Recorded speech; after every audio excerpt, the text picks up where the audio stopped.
The numbers here are a little bit complex, but actually, I want to show you this chart, then hopefully it will become clearer, because some people say it's falling, some people say it's rising. What's actually going on? Well, this is what we were told was happening with net migration, and remember, that's just the difference between people coming in and going out.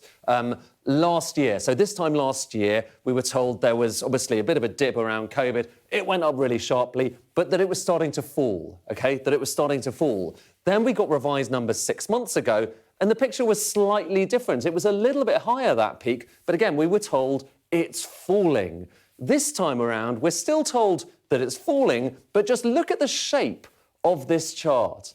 That line goes much higher than it did last time around. In other words, history is being revised, and that peak is being pushed up, even if maybe that is now starting to fall, but still there are question marks as to how big of a fall it really is.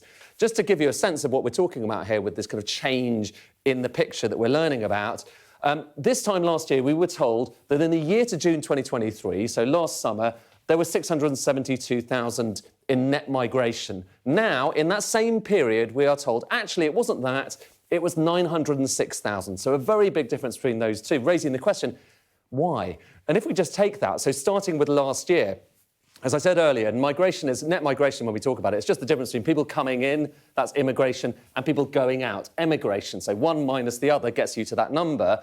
This is what we were told last time around. They've had updated data on how many people have come in from Ukraine, from other sources as well, how many people are leaving the country. And now they think, actually, it's a bit different, OK? It's a subtle shift, but actually it adds up. In fact, 140,000 more people came in over that period, and look at the number of people going out. 94,000 fewer people leaving. And put those two things together, and then you've got that bigger number, closer to 1 million people. But it's worth just asking the question, if we take a step back, what is it that led to this? And if you look at net migration over the period before COVID and Brexit, it was relatively steady. It's certainly in not tens of thousands, as the Conservative government would have liked.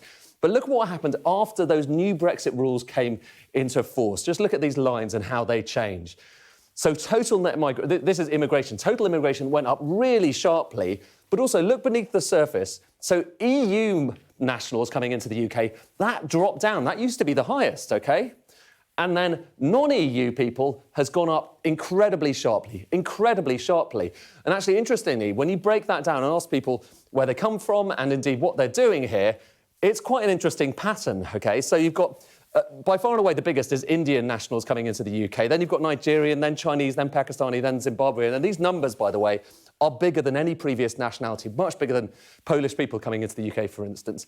But look at the breakdown, OK? Those light blue bits, that's people coming in to study. The dark blue bits, people coming in to work. So there's a lot of light blue, a lot of people coming in to study. In fact, with Indians, you're talking about more than 50% of Indian nationals coming into the UK, 135,000, are students, not necessarily work visas. Final thing just to note, a lot of people have been asking the question, how much of this is small boats, OK? Remember, a lot of coverage on the news about small boats. The numbers in terms of small boats, and these are the kind of latest numbers for the year going up to September 2024, you're talking about 30,000 people. Now compare that to the other reasons that people are coming into the UK. Look at that red bar versus all the others. Other asylum, safe and legal routes, that's Ukraine and Hong Kong. Family, study and work. There is a massive difference, isn't there? And if you just stack them all up, one on top of the other, you can barely even see that sliver that's small boat. This is mostly a story of people coming into work, people coming into study, and then other routes as well. The big question, though, and it's still unanswered, is whether it's really now, finally, actually starting to come down.